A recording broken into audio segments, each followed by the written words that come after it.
Hello friends, welcome to my YouTube channel Bible English. वो कौन सी एक गलती है जिसके कारण आप इंग्लिश नहीं बोल पाते हैं?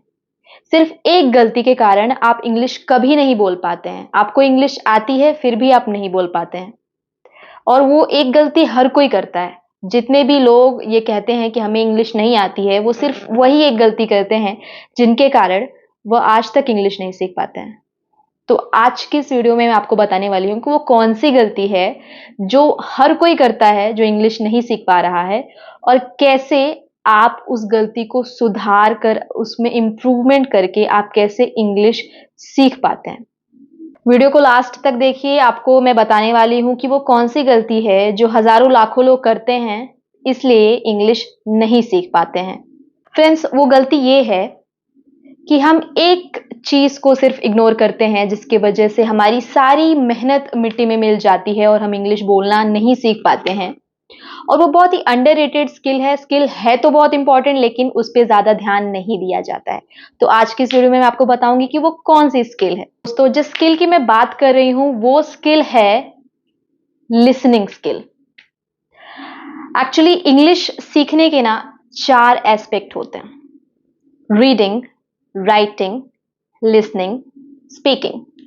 हम सिर्फ 2 ही एस्पेक्ट पे ध्यान देते हैं, तीसरे को इग्नोर करते हैं, जिसके कारण स्पीकिंग वाली जो स्किल होती है ना, वो हमारी कभी डेवलप ही नहीं हो पाती है। हम रीडिंग और राइटिंग पे तो ध्यान देते हैं, लेकिन लिसनिंग पे ध्यान नहीं देते हैं, जिसके कारण हमारी स्पीकिंग अच्छी नहीं होती। और फिर हम बोलते हैं कि यार इतने सालों से सीख रहे हैं, इतना मेहनत कर रहे हैं, फिर भी इंग्लिश हम सीख नहीं पा रहे हैं। क्या कारण है? कारण यही है कि आप हमेशा लिसनिंग स्किल को इग्नोर करते हैं। इस चीज को आपको मैं एक एग्जाम्पल से समझाती हूँ। जैसे कि मान लीजिए एक छोटा बेबी जब बॉर्न होता है, तो वो बेबी, उसको तो कुछ मालूम नहीं होता है, उसको रीडिंग नहीं आती, उसको ग्रामर नहीं आता। तो वो बेबी कैसे सीखता है? वो लिसनिंग स्किल के थ्रू सीखता है, लिसनिंग करके सीखता है। बच्चा जब छोटा 1 साल तक तो बच्चा कुछ भी नहीं बोलता है, उसके बाद वो थोड़ा थोड़ा बोलना स्टार्ट करता है। उसके पेरेंट्स उसको बोलना सिखाते हैं, वो उसको सुनाते हैं कि मम्मी बोलो, पापा बोलो। सो एक जब छोटा बेबी होता है, तो बाकी के स्किल्स तो उसके पास नहीं होते हैं। सिर्फ लिसनिंग स्किल का यूज करके एक इंसान लैंग्वेज सीखता है, एक बेबी लैंग्वेज सीखता है, एक छोटा बच्चा लैंग्वेज सीखता है। और आपने ध्यान दिया होगा कि 2-3 साल के बाद ही बच्चा क्या होता है कि अपनी मदर टंग में फ्लुएंट हो जाता है। तो आप इतने इंपॉर्टेंट एस्पेक्ट को जब इग्नोर करते हैं, तो उससे समझा जा सकता है कि लिसनिंग स्किल कितना जरूरी है। आप लिसनिंग स्किल को जब इग्नोर करते हैं ना, तो स्पीकिंग स्किल आपका कभी अच्छा नहीं हो पाता है। लिसनिंग स्किल बहुत ही जरूरी है, सुनना बहुत ही जरूरी है।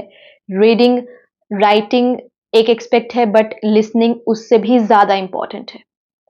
आप बिना कुछ पढ़े, बिना कोई ग्रामर सीखे आप इंग्लिश बोलना सीख सकते हैं, सिर्फ लिसनिंग स्किल के थ्रू।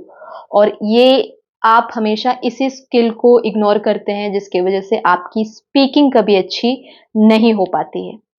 ध्यान दे रहे होंगे तो आपको समझ आ रहा होगा कि जब एक छोटा बेबी लिसनिंग स्किल के through, without any grammar, without any language knowledge, जब वो एक लैंग्वेज को सीख पाता है, तो हम उस स्किल का यूज करके क्यों इंग्लिश नहीं सीख सकते? ऑफ कोर्स सीख सकते हैं, लेकिन हमें लिसनिंग स्किल को इतना ही इंपॉर्टेंस देना पड़ेगा जितना हम बाकी स्किल्स को देते हैं, रीडिंग और राइटिंग को देते हैं।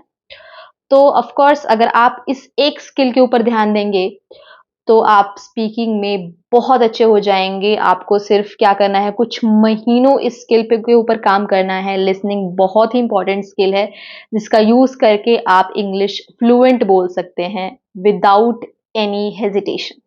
आई होप आपको ये वीडियो पसंद आया होगा। अगर आपको वीडियो पसंद आया है तो प्लीज मेरे चैनल को सब्सक्राइब कर दीजिए, वीडियो को लाइक करना मत भूलिएगा, और एक प्यारा सा कमेंट भी कर दीजिए। Thanks for watching.